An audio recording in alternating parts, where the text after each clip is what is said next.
Hello mga loves! Welcome to my vlog mga loves. So ayun mga loves, ay papunta kami sa mga planta. At wag na kayo mag-alala kung bakit kami nagkalo guys, no?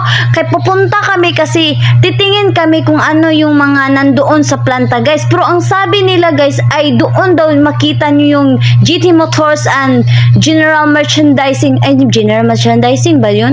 Nakalimutan ko ba guys? Basta doon yung makita yung roofing materials guys. Doon yung makita kung gusto kayong magtukod ng building para sa business nyo or gusto kayong magtukod ng bahay guys, ay syempre pwede na kayo bibili dito kay Mr. Bukinya guys, kasi sulit yung mga roofing nila guys at iba't ibang kulay, kaya tinawag siya guys na color roof. It's because ang ganda niya talaga guys. Oy, at iba-iba talagang mga ano nila guys. So tingnan nyo naman guys, parang sulit.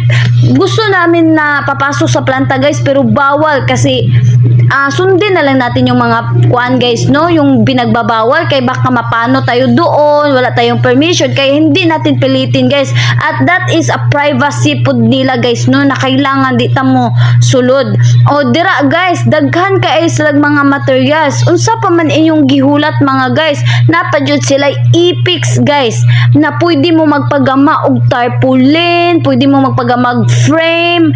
Daghan kayo guys or mga layout nga gusto niyo guys, unsa pa man inyo ang gihulat. So karon guys, no, muuli nami guys, mubalik nami sa opisina kay humanan nami og suroy-suroy, and then humanan na pud mi og picture guys. Kana akong gipakita nyo nga video guys, na mao na sila ang mga color roof og daghan pa silang mga materialis, dili lang ang color roof ang ila ang ginapokus mga guys. So maura to guys, no, daghan kay salamat sa inyong pagtapos sa ako ang video mga guys, o pa dayon mo pagsuportan ako guys kay Punpun og Kaluy-an ta.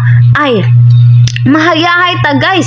So karon mga guys, mag selfie sa mi mga guys. Mora to guys ang remembrance mo sa planta. Bye guys.